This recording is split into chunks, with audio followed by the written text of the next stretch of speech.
Hey, what's up, guys? Welcome back. I'm here with Andrew at Post Meridiem Spirits. Yes. So you got in a little bit early with the local canned cocktail game.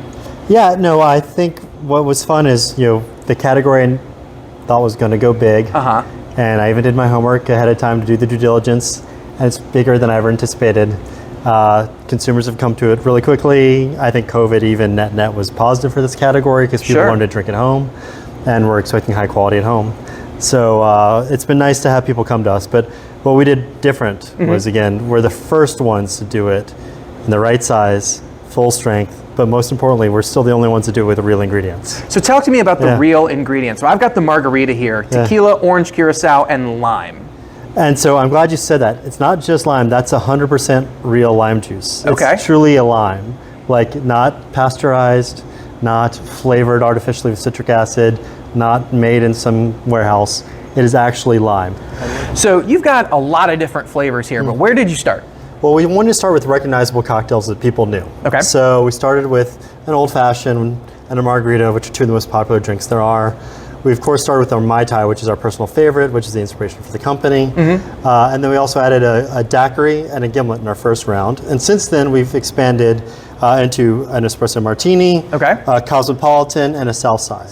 So we had an aviation, for example, and it was delicious, and we had, the Italian maraschino liqueur and the creme de villette and everything, but the lemon juice did not last in a can, and we're not going to take shortcuts. So basically, there is this limitation with canned cocktails where, as much as you'd love to do some cocktails, because you want to stick to the real ingredients, there's just certain cocktails you can't do. That's correct. And I would just continue to say, if you're a consumer, you should look for those cocktails with real ingredients because they taste better. Of course. And if they don't have a shelf life, be a little bit cautious. We're not making Twinkies here. There you go. Now to the most important part. We got to taste them. Right. So welcome to the afternoon room, as we call it, because Post Meridiem means after midday, afternoon. Got it. And so, but yes, we're excited for you to see the final result of all the work that was going on back there. All right. What do we got first? So first is a daiquiri. Daiquiri is it's the bartender handshake. It's an old classic, people making for each other.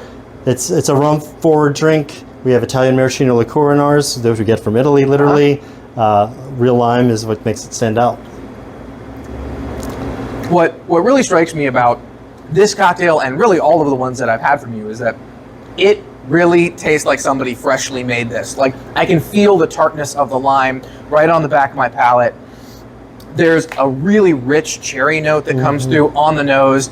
And for those of you who are used to cracking open a can of something that is in a white can about this tall, this is a wholly different experience from that. And what's the ABV on this? Oh, I'm glad you asked that question. These are all about 50 proof or higher. So I think that's 52 proof, which means 26% ABV. Which means that it is meant to be shaken over ice. Do not drink these straight out of the can. Well, and the reason, actually, thank you for asking. So the reason we shake it is because real ingredients do settle over time. Okay. And we pour it over ice because these are designed to be diluted just like your bartender would make.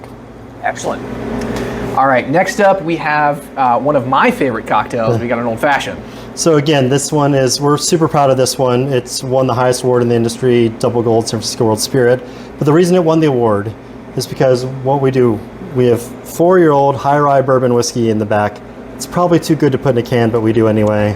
That's real bitters, some demerara syrup, a little zest of orange, and that's the whole drink. So it's meant to be exactly like what you get at a bar. So again, on the nose, it smells like somebody took an orange peel and went like this and then did the little squirt thing, but you didn't. You literally just cracked open a cocktail, or cracked open a can. And the strength is all there. This is a sipper. This is at absolute full strength and meant to be served over ice. I'd even do like big chonky ice in there. And yeah, well, our favorite is to get a big cube or a big ball of ice, because that's how old fashions are traditionally served in nice restaurants. And like you said, what we're most proud of is just the fact that it is the high ABV full cocktail you'd expect anywhere else. So the last one we're going to try today is the espresso martini, and this is from the new lineup. This is from the new lineup, and this took us about 2 years to get right. Okay. And again, it's like I said to my kids, I don't have a favorite kid, but that might be my favorite drink right there now. And we're really proud of this drink. It's real coffee. It's real coffee liqueur that we make in-house, and it's vodka. It's a simple drink, but very hard to execute. And by the way, the reason it took 2 years is to get this coffee right. And again, when you crack it open and the smell is what it should be, it smells like you walked into a coffee house, that's when we know we got you. And if you were to put this into a shaker and shake it over ice like they do at a real bar, you would get that head and that foam. So, because that's the real coffee does. So, Okay. Yeah. So, I mean, you have an earthiness of it's a dark brew or a cold brew that's in here? It's a dark roast, exactly, cold And brew. how do you get it to be so shelf stable? Because I've had coffee before that you crack it open, you're like, this tastes like it was made 2 days ago. Right.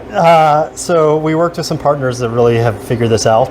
They have a vacuum seal process to bring all of the richness out of each bean. It's actually really well done. And no, but it's a delicate ingredient. We work very closely with it, and that's again why we work with all these food scientists and packaging engineers to make sure that it lasts as best as it can. But again, we just think the result is that it came out exactly as you would expect. So. Well, it really does. And like all of these things, they have that full body richness and a freshness that you would never expect coming out of a can. And that's the best compliment we can ever get, which is I did not expect that out of a can. And that's, frankly, we hear that enough to know that we think we're doing it. Sounds good. Yeah. So right now we are in not only your production facility, but also your shop. Yes. So if we want to come and get these outside of our own local liquor store, we can come here? You can come here. So any day during business hours, not on the weekends yet. But yes, we're in West Midtown. Come find us. It's on our website, pmcocktails.com. We're glad to host you, and we're glad to show you around if you're interested. But most importantly, if you want to buy some cocktails, we're here for you. Awesome. Yeah. Well, Andrew, thank you so much for the appreciate it. tasting Thanks. and the tour. Thank you. If you guys want to get some delicious cocktails, you can find them at your local liquor store or come here and get them. And can't wait to bring them to your next party. Thank you. Appreciate it. All right. Hey, everybody, like, follow, subscribe, and we will see you guys next time. Thank you.